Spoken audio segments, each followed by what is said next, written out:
जब हम ज़हनी दबाव का शिकार होते हैं, बहुत से लोग जब स्ट्रेस में होते हैं, एंजाइटी में होते हैं, तो वो उस चीज़ से भाग रहे होते हैं, उस चीज़ का सामना नहीं करना चाहते, वो डिनाइल में चले जाते हैं और अपने स्ट्रेस को मैनेज करने के लिए वो गैर सेहतमंद तरीके और गलत तरीकों को अपना लेते हैं।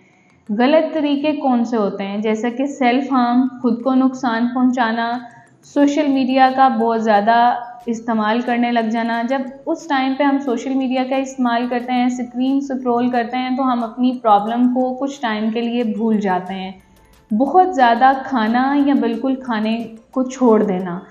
और नंबर 3 पे आ जाता है, बहुत से लोग अपनी नींद बढ़ा लेते हैं, वो बहुत ज़्यादा सोने लग जाते हैं। और कुछ लोग तो स्लीपिंग पिल्स का भी यूज़ करते हैं अपने स्ट्रेस को मैनेज करने के लिए। कुछ लोग ड्रग्स यूज़ करना शुरू कर देते हैं, दूसरे लोगों को ब्लेम करना स्टार्ट कर देते हैं, दूसरे लोगों के साथ लड़ाई झगड़ा करना और अपनी चीज़ों का कसूरवार दूसरों को ठहराना।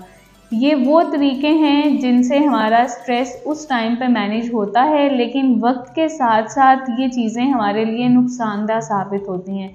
अगर हम अपने रवैयों को समझें, अपनी प्रॉब्लम को समझें और अपने स्ट्रेस को मैनेज करने के लिए हकीकत का सामना करें, अपनी प्रॉब्लम को फाइंड आउट करें, तो हम सेहतमंद तरीकों के साथ अपने स्ट्रेस को मैनेज कर सकते हैं। Try to find the permanent solution and seek for the professional help. अगर आपको एंजाइटी है या स्ट्रेस में आप इस तरह की चीज़ों को अपना रहे हैं, तो आपको चाहिए कि आप एक मशवरा लें, आप माहिर नफ्सियात से, क्लिनिकल साइकोलॉजिस्ट से रब्ता करें और अपने स्ट्रेस को मैनेज करने के लिए उनसे मदद लें। थैंक यू, स्टे ट्यून, अल्लाह हाफिज़।